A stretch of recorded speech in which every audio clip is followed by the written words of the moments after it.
Hello বন্ধুরা, আমি সুস্মিতা আবার একটা নতুন রেসিপি নিয়ে চলে এসেছি। বন্ধুরা, তোমরা সবাই কেমন আছো? আশা করি ভালো আছো, আমিও ভালো আছি।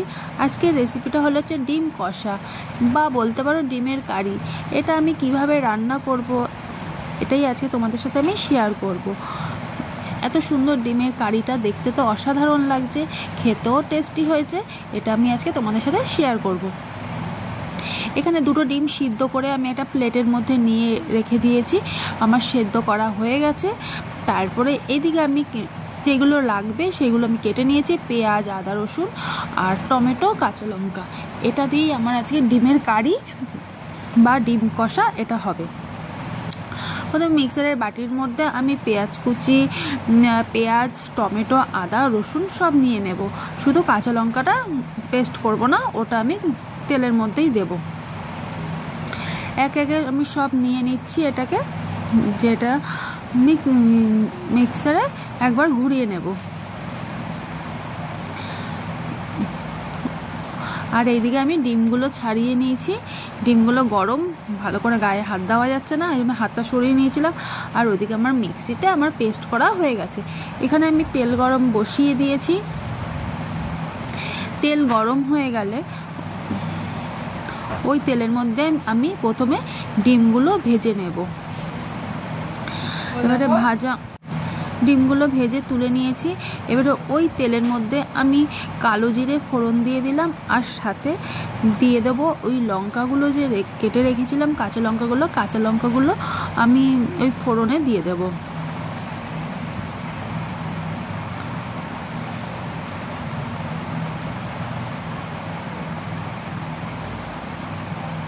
কাঁচা লঙ্কাগুলো দিয়ে দিলাম, দিয়ে একবার নাড়িয়ে নেব ভালো করে। আমি দূরে সরে আছি যেন গায়ে যেন না ফেটে আসে, খুব ভয় লাগে আমার এগুলো। আমার গায়ে খুব তেল ছিটকে আসে। তারপরে মিক্সিতে আমি যে পেস্টটা করে রেখে দিয়েছিলাম ওই পেস্টটা আমি চামচ করে আমি দিয়ে দিচ্ছি।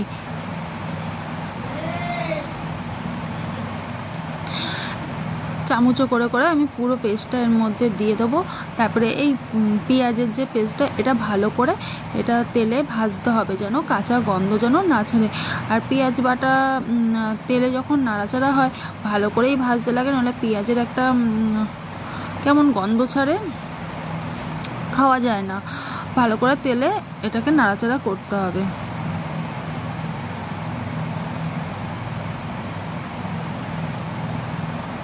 চামচে করে তো ওই জন্য একটু একটু করে উঠছে, আর আমি একটু একটু করেই দিয়ে যাচ্ছিলাম চামচে করে।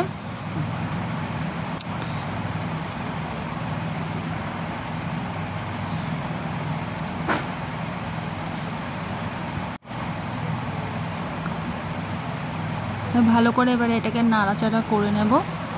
এখন কোনো মশলা দেব না, এটা ভালো করে পেঁয়াজের যে জলটা ওটা শুকাবে, তারপরে গিয়ে আমি সব মশলা দেবো এক এক করে। ভালো করে নাড়াচাড়া দিচ্ছি, এটা ভালো করে কষাতে হবে।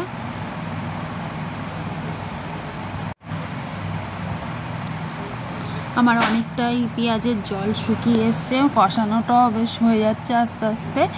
পেঁয়াজের গন্ধটা চলেও যাচ্ছে, পেঁয়াজ রসুনের যে একটা গন্ধ আছে সেটা চলে যাচ্ছে। তারপরে আমি মশলাগুলো দেবো এর মধ্যে।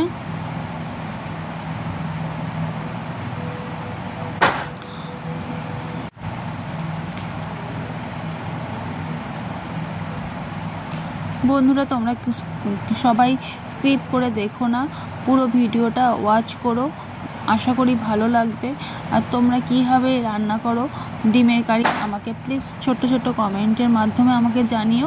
আর আমার ডিমের কারিটা কেমন হয়েছে সেটাও আমাকে জানিও। খুন্তি দিয়ে আরেকবার নাড়িয়ে নিলাম।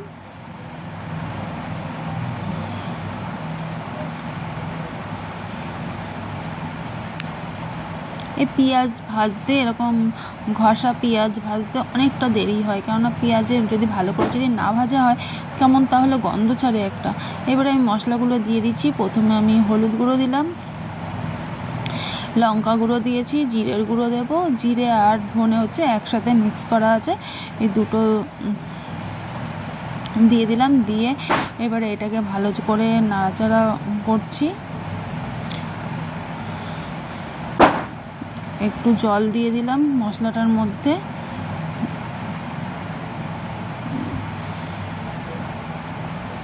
ভালো করে নাড়াচাড়া করে নিচ্ছি। মশলার থেকে তেল ছেড়ে আসবে, ভালো করে বেশ তেলও ছেড়ে আসছে মশলা থেকে, ফুটছে, এটা ওপর থেকে তেলগুলো বেরিয়ে এসছে।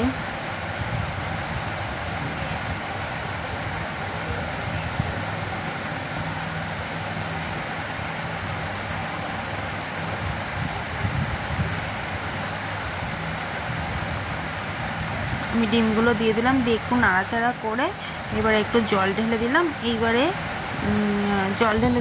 এটা ফুটে উঠলে আমার ডিমের কারি রেডি হয়ে যাবে বন্ধুরা।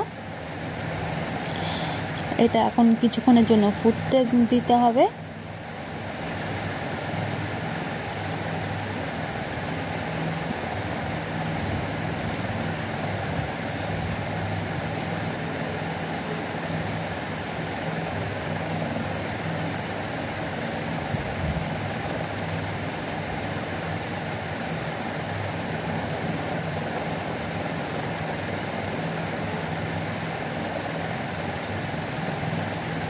একবার নাড়িয়ে চাড়িয়ে নিচ্ছি।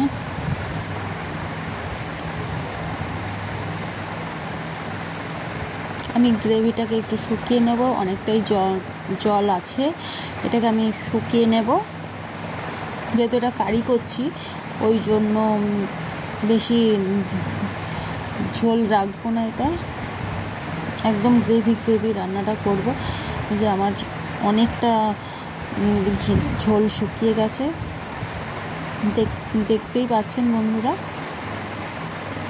আমার ডিমের কারি কেমন হয়েছে অবশ্যই কমেন্টের মাধ্যমে বলবেন।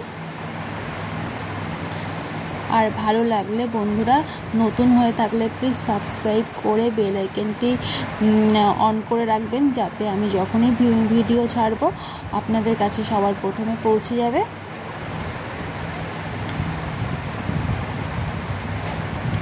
কেমন হয়েছে ভিডিওটা অবশ্যই তোমরা কিন্তু জানাবে। আমার এই ডিমের কারি রেসিপিটা কেমন হয়েছে।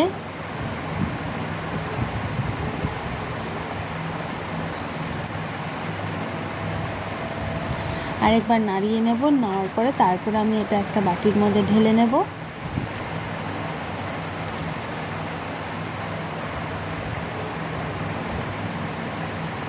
দেখতে অনেকটা সুন্দর হয়েছে।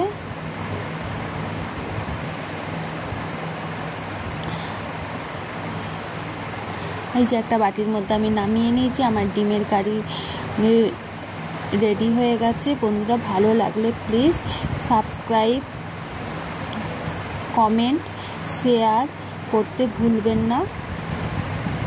আর যারা নতুন আছো তারা প্লিজ সাবস্ক্রাইব করে বেল আইকনটি অন করে রাখবে, যাতে সর্বপ্রথম তোমাদের কাছে পৌঁছে।